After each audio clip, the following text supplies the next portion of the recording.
Bonjour. D'abord, on doit dire que le poste qui a été posté contre Espoir et Dignité dans des termes insupportables, dans des termes incroyablement basses, pour euh, menacer l'administrateur, sa famille, et c'est inadmissible dans notre monde d'aujourd'hui, mais malheureusement, c'est une guerre médiatique contre tous ceux qui osent dire une opinion contraire à la doxa. Et puis, maintenant, le lobby pro-israélien est en train de se démasquer partout, surtout aux États-Unis, où le mouvement MAGA commence à prendre une ampleur incroyable. Maintenant, les gens ont détruit le mur de la peur. Ils n'ont plus peur de rien. Ils n'ont plus rien à perdre. Quand ils voient un peuple qui est en train de subir un génocide à ciel ouvert, avec des photos qui circulent partout dans le monde que personne ne peut nier, et qui sont affamés, assoiffés, des enfants, des femmes, on leur tire dessus, on les bombarde, on les affame, on les assoiffe par jour, des morts maintenant, quand soi-disant on est en train d'aller vers une paix à Gaza. Les pauvres Gazaouis sont dans une ligne soi-disant jaune, et là où ils sont entassés 2 millions de personnes pour 123 000 tonnes, et avec la pluie qui est tombée, et maintenant ils n'ont même pas où dormir dans la pluie. C'est incroyable, un monde inhumain. Donc les menaces ne servent à rien. Ils vont faire peur à personne. Tout le monde est prêt à sacrifier sa vie et ne pas vivre dans la honte et le déshonneur. Donc espoir et dignité, c'est vraiment l'espoir et la dignité pour ceux qui ont encore de la dignité. Et, et maintenant, ces choses-là ne doivent pas passer comme ça inaperçues. Il faut les dénoncer, il faut les combattre. Et il faut se battre pour la liberté d'expression, la liberté d'opinion sur laquelle l'Occident avait bâti ses valeurs depuis deux siècles maintenant. Et aujourd'hui, maintenant, devant le lobby israélien, les gens se couchent. Et surtout les médias mainstream. C'est pour ça que les médias alternatifs prennent beaucoup de place dans l'opinion publique. Et maintenant, même en Europe, même en Allemagne, même en France, même en Italie, en Espagne, en Irlande, en Angleterre, partout les gens se réveillent. C'est une nouvelle génération. La génération maintenant des masses, des médias alternatifs, c'est une autre génération. Ils n'ont pas peur. C'est des gens ils veulent bâtir leur avenir. Quel avenir les attend s'ils ont peur? Donc voilà, on passe au sujet d'actualité. Comme on a dit, à Gaza, c'est terrible. Avec la pluie, les gens n'ont même plus où dormir. 2 millions entassés. Et puis on est en train de concocter un plan qu'on va déposer devant le Conseil de sécurité. Maintenant, il y a deux plans, celui des Américains et celui des Russes. Les Russes sont entrés dans le jeu et ont présenté aussi leur plan. Parce que le plan de Trump veut que ceux qui vont gérer pendant les 2 ans la Gaza, c'est Blair ou certains pays de la région. Lui, il a choisi l'Égypte, la Turquie, mais Israël refuse catégoriquement la Turquie et refuse aussi le Qatar. Il y a l'Indonésie qui a préparé 2000 soldats. Et, et Israël veut l'Azerbaïdjan, des pays alliés à elle, l'Inde. Mais Poutine les a dévancés en présentant un plan où c'est la communauté internationale par l'ONU qui doit gérer cela. C'est l'ONU qui doit gérer et non pas des pays tiers qui ont la caution d'Israël. Donc, et puis, pour arriver à un État palestinien indépendant. Dans le plan de Trump, il y a un État hypothétique, un État, des négociations pour un État. Mais avec Poutine, c'est un État palestinien. Le processus doit aboutir à un État palestinien. Maintenant, les deux plans sont présentés devant le Conseil de sécurité et on va voir la suite. Israël est dans tous ses États parce que déjà ils ont voté à la Knesset qu'il n'y aura pas d'État palestinien pour même la Cisjordanie, c'est Judée et Samarie. Non, mais maintenant, Netanyahou est devenu un obstacle majeur dans tout processus de paix, dans toute solution au problème israélo-palestinien. Et donc, le voyage que fait Mohammed Ben Salman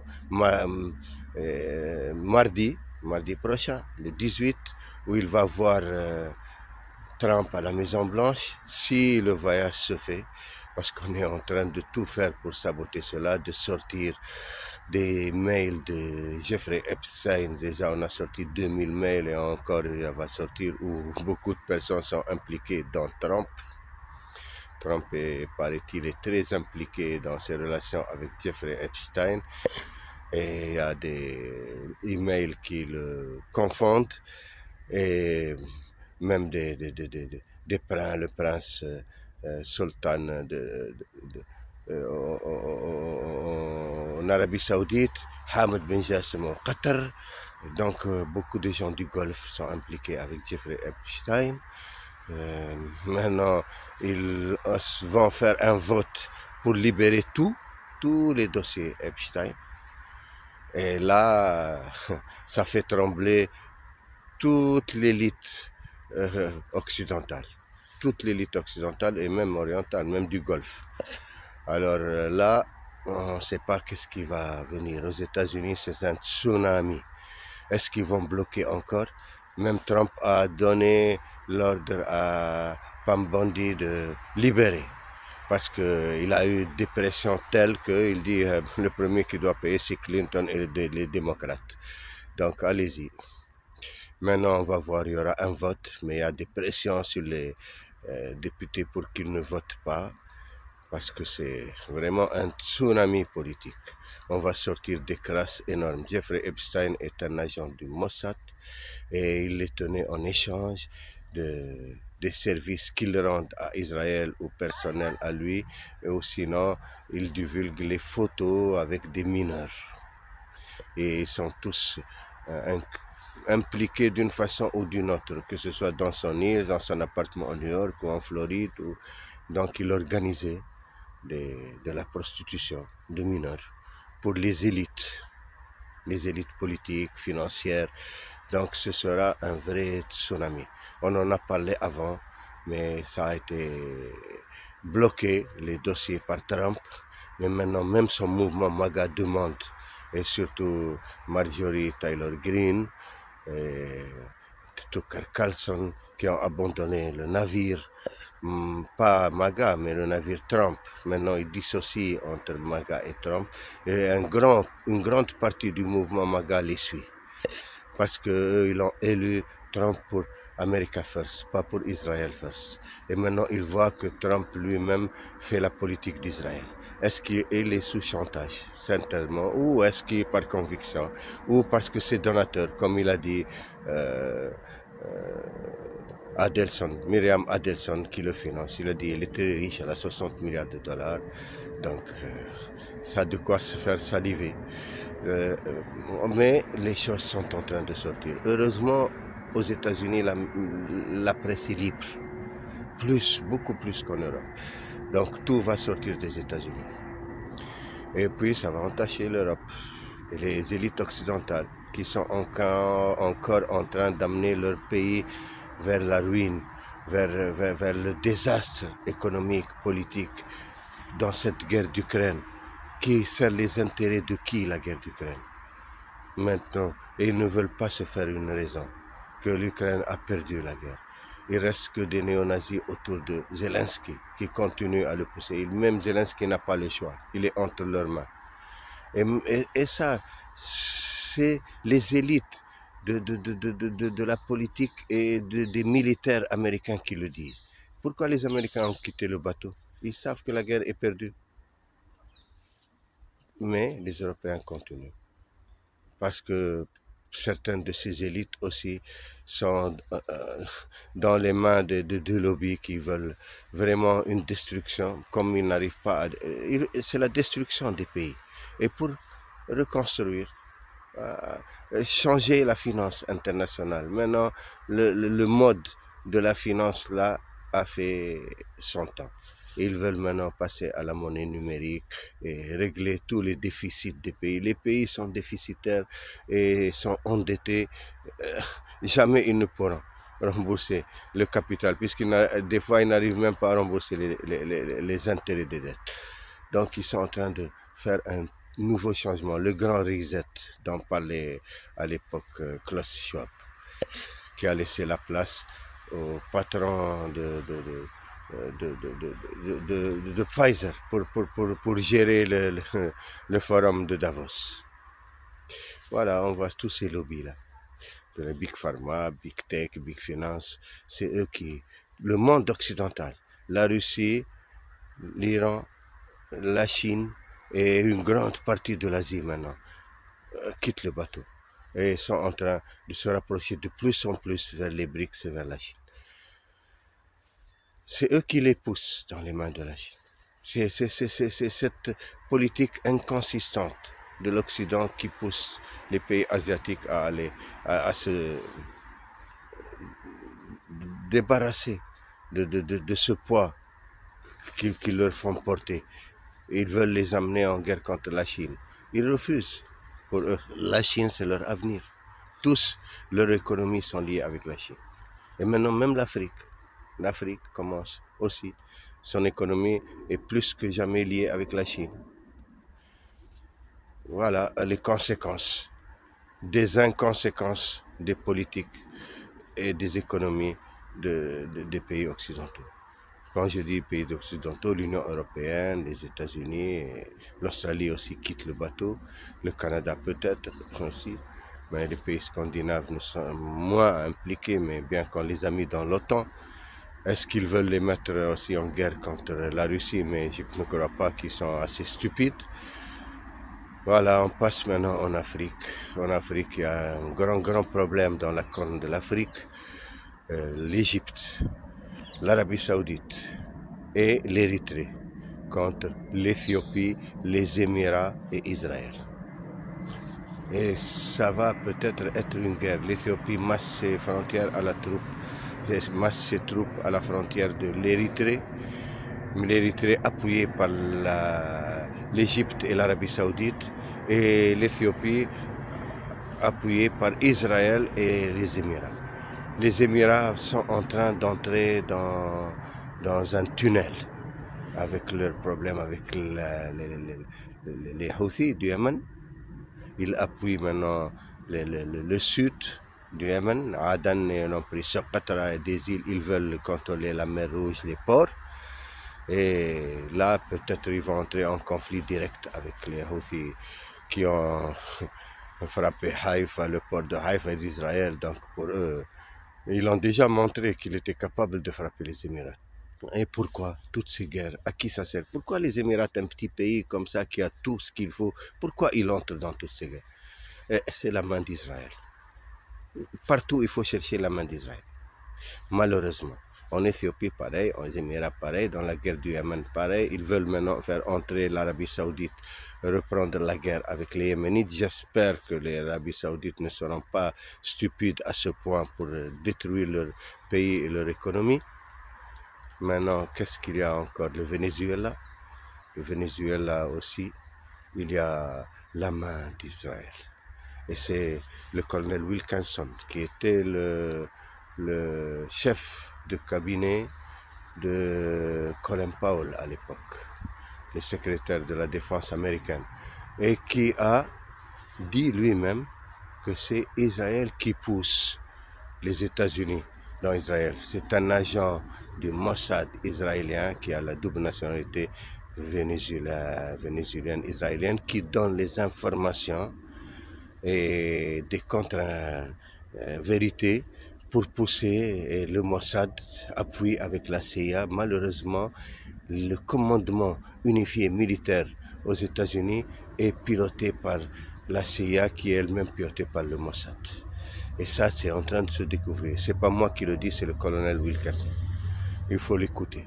Il y a le colonel Wilkinson qui est au courant de tout ce qui se passe. Il y a le colonel McGregor. Il y a et beaucoup des anciens de la CIA qui sont en train de faire des révélations sur les réseaux sociaux. Ils veulent sauver leur pays des griffes d'Israël. Donc, et après, quand tu attaques la politique d'Israël ou tu dénonces, tu deviens un antisémite. C'est fini maintenant. Les masques sont tombés. Et le mur de la peur a été démoli. Il n'y a plus. Il faut dire les choses comme elles sont et réveiller les gens et chacun prend ses responsabilités dans ce monde. Il y a encore maintenant, j'espère que le problème du Sahara occidental entre le Maroc et l'Algérie ne prend pas des proportions militaires et qu'il reste sur le plan diplomatique et qu'on trouve une solution parce que sinon c'est malheureux, surtout que le Mali est aux prises avec les JNIM, la branche d'Al-Qaïda, et le Mali est dans une situation catastrophique.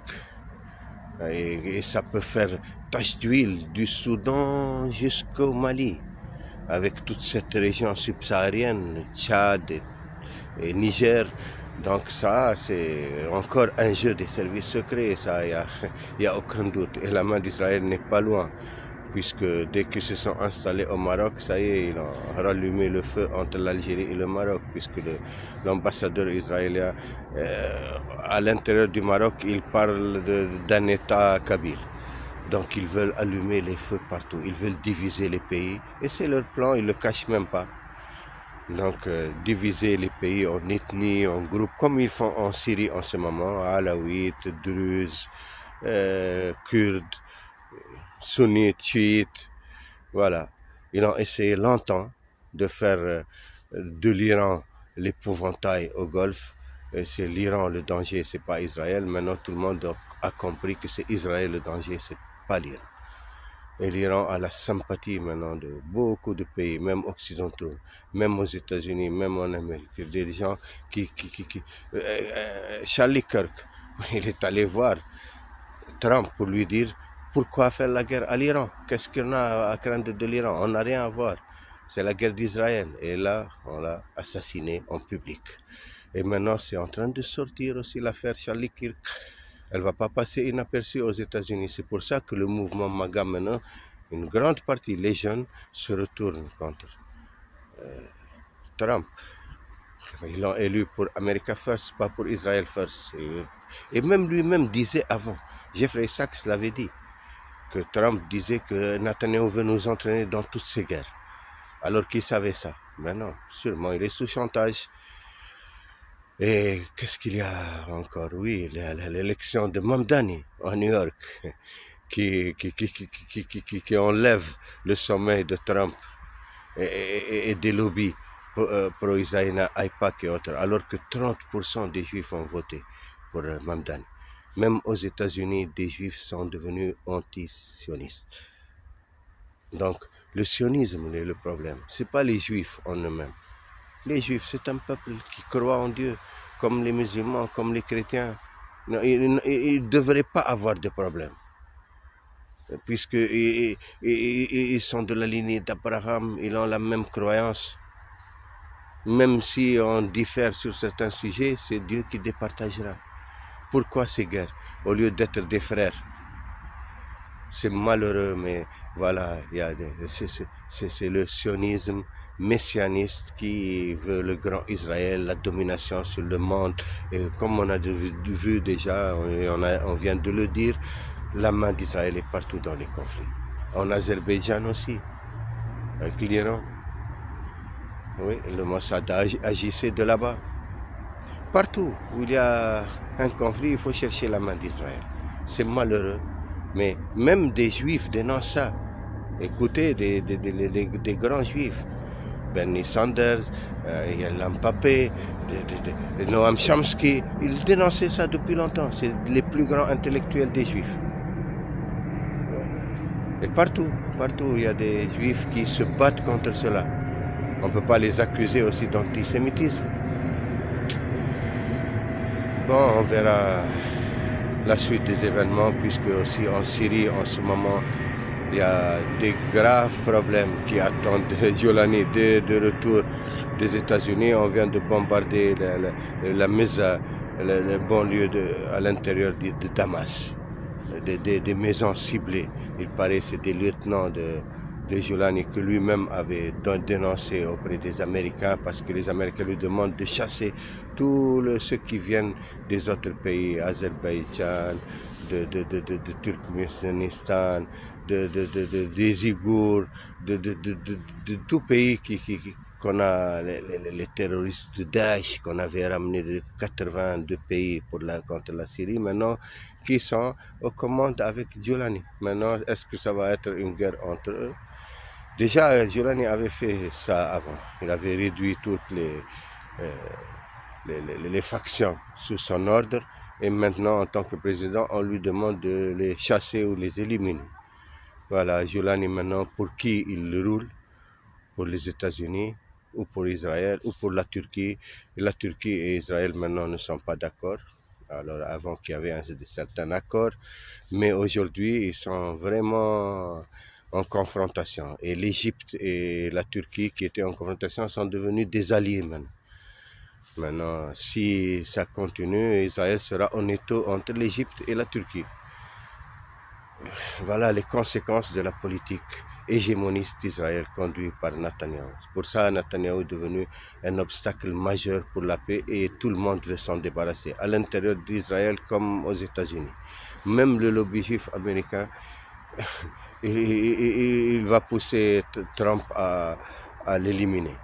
Mais il tient des dossiers et les dossiers sont en train de sortir, comme on a dit, les dossiers de Jeffrey Epstein. On verra la suite. Au revoir.